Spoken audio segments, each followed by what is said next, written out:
Heyo broski, uyu ni P1 Promoter, iyi ni Truth TV Rwanda.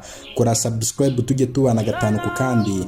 Uyu munsi nkuzaniye amakuru ya Meddy kubera yuko Meddy rwose urabona yuko yakijijwe neza rwose ari mu gakiza. Twavuga ko ari mu mwuka, bigaragara ko Meddy bamutegereje mu muziki.